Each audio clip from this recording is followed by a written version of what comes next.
లేవియకాండము 26వ అధ్యాయము. మీరు విగ్రహములను చేసుకొనకూడదు, చెక్కిన ప్రతిమను గాని బొమ్మను గాని నిలువ పెట్టకూడదు. మీరు సాగిలపడుటకు ఏదొక రూపముగా చెక్కబడిన రాతిని మీ దేశములో నిలుపకూడదు. నేను మీ దేవుడనైన యెహోవాను.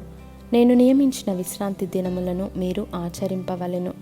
నా పరిశుద్ధ మందిరమును సన్మానింపవలెను. నేను యెహోవాను. మీరు నా కట్టడలను బట్టి నడుచుకొని నా ఆజ్ఞలను ఆచరించి వాటిని అనుసరించి ప్రవర్తించిన ఎడల మీ వర్షకాలములలో మీకు వర్షమిచ్చెదను. మీ భూమి పంటలనిచ్చును, మీ పొలముల చెట్లు ఫలించును.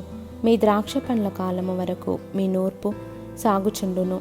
మీరు తృప్తిగా భుజించి మీ దేశములో నిర్భయముగా నివసించెదరు. ఆ దేశములో నేను మీకు క్షేమము కలుగజేసేదను. మీరు పండుకొనున్నప్పుడు ఎవడును మిమ్మును భయపెట్టడు.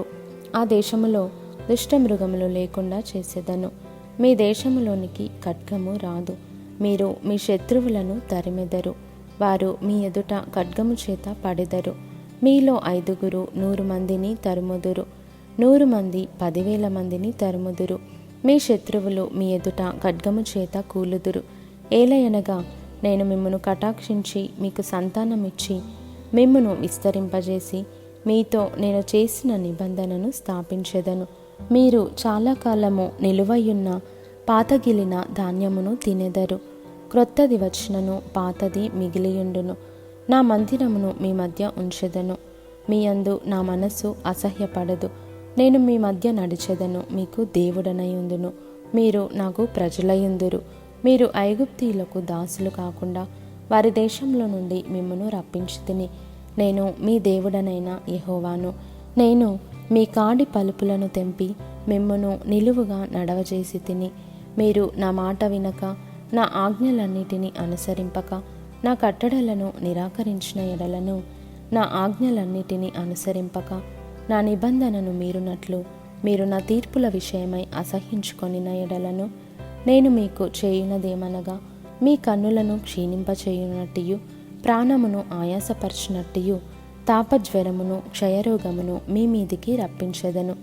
మీరు విత్తిన విత్తనములు మీకు వ్యర్థములగును. మీ శత్రువులు వాటి పంటను తినెదరు. నేను మీకు పగవాడనవుదును. మీ శత్రువుల ఎదుట మీరు చంపబడెదరు. మీ విరోధులు మిమ్మును ఏలెదరు. మిమ్మును ఎవరునూ తరుమకపోయినను మీరు పారిపోయెదరు.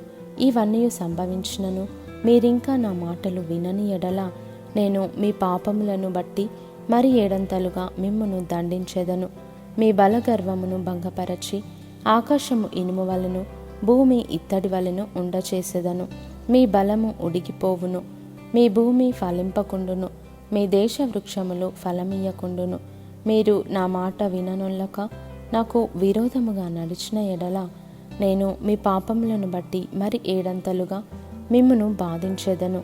మీ మధ్యకు అడవి మృగములను రప్పించెదను. అవి మిమ్మును సంతానరహితులుగా చేసి మీ పశువులను హరించి మిమ్మును కొద్దిమందిగా చేయును. మీ మార్గములు పాడైపోవును. శిక్షల మూలముగా మీరు నా ఎదుట గుణపడక నాకు విరోధముగా నడిచిన ఎడల నేను కూడా మీకు విరోధముగా నడిచెదను. మీ పాపములను బట్టి ఇక 7 మిమ్మును దండించెదను. మీ మీదికి ఖడ్గమును రప్పించెదను. అది నా నిబంధన విషయమై ప్రతిదండన చేయును. మీరు మీ పట్టణములలో కూడియుండగా మీ మధ్యకు తెగులును రప్పించెదను. మీరు శత్రువుల చేతికి అప్పగింపబడెదరు. నేను మీ ఆహారమును అనగా మీ ప్రాణాధారమును తీసివేసిన తరువాత 10 మంది స్త్రీలు ఒక్క పొయ్యిలోనే మీకు ఆహారము వండి తూనిక చొప్పున మీ ఆహారమును మీకు మరలా ఇచ్చెదరు. మీరు తినెదరు గాని తృప్తి పొందరు. నేను ఈలాగు చేసిన తరువాత మీరు నా మాట వినక నాకు విరోధముగా నడిచిన ఎడల నేను కోపపడి మీకు విరోధముగా నడిచెదను. నేనే మీ పాపములను బట్టి 7 మిమ్మును దండించెదను. మీరు మీ కుమారుల మాంసమును తినెదరు, మీ కుమార్తెల మాంసమును తినెదరు. నేను మీ ఉన్నత స్థలములను పాడు చేసేదను, మీ విగ్రహములను పడగొట్టెదను. మీ బొమ్మల పీనుగుల మీద మీ పీనుగులను పడవేయించెదను. నా మనస్సు మీ యందు అసహ్యపడును. నేను మీ పట్టణములను పాడు చేసేదను, మీ పరిశుద్ధ స్థలములను పాడు చేసేదను. మీ సువాసన గల వాటి సువాసనను ఆగ్రనింపను. నేనే మీ దేశమును పాడు చేసిన తరువాత దానిలో కాపురముండు మీ శత్రువులు దాన్ని చూచి ఆశ్చర్యపడెదరు. జనములలోనికి మిమ్మును చెదరగొట్టి మీ వెంట కత్తి దూసెదను.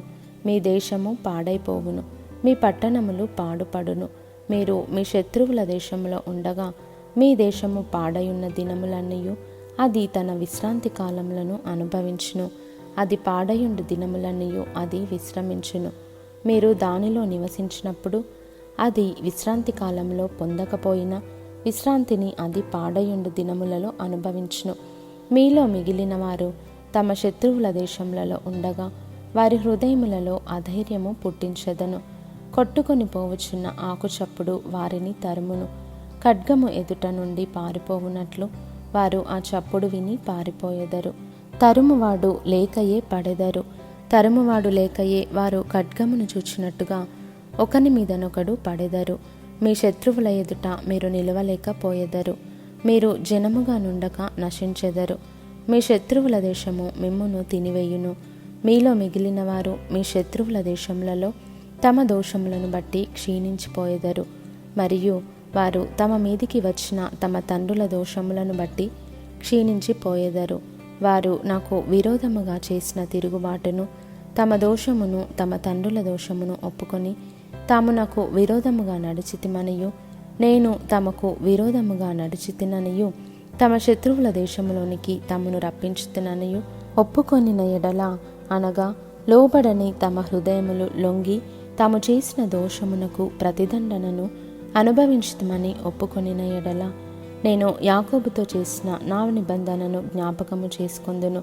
నేను ఇస్సాకుతో చేసిన నా నిబంధనను, నేను అబ్రహాముతో చేసిన నా నిబంధనను జ్ఞాపకము చేసుకొందును. ఆ దేశము కూడా జ్ఞాపకము చేసుకొందును. వారి చేత విడవబడి వారు లేనప్పుడు పాడైపోయిన వారి దేశమును తన విశ్రాంతి దినములను అనుభవించును. వారు నా తీర్పులను తిరస్కరించి నా కట్టడలను అసహ్యించుకొనిరి. ఆ హేతువు చేతనే వారు తమ దోష శిక్ష న్యాయమని ఒప్పుకొందురు. అయితే వారు తమ శత్రువుల దేశంలో ఉన్నప్పుడు వారిని నిరాకరింపను. నా నిబంధనను భంగపరచి వారిని కేవలము నశింపజేయునట్లు వారి యందు అసహ్యపడను. ఏలయనగా నేను వారి దేవుడనైన యెహోవాను. నేను వారికి దేవుడనై ఉండునట్లు వారి పూర్వీకులను జనముల ఎదుట ఐగుప్తులో నుండి రప్పించి వారితో చేసిన నిబంధనను ఆ పూర్వీకులను బట్టి జ్ఞాపకము చేసుకొందును. నేను యెహోవాను అని చెప్పుము అనెను. యెహోవా మోషే ద్వారా సీనాయి కొండ మీద తనకును ఇశ్రాయేలీయులకును మధ్య నియమించిన కట్టడలను, తీర్పులను, ఆజ్ఞలను ఇవే.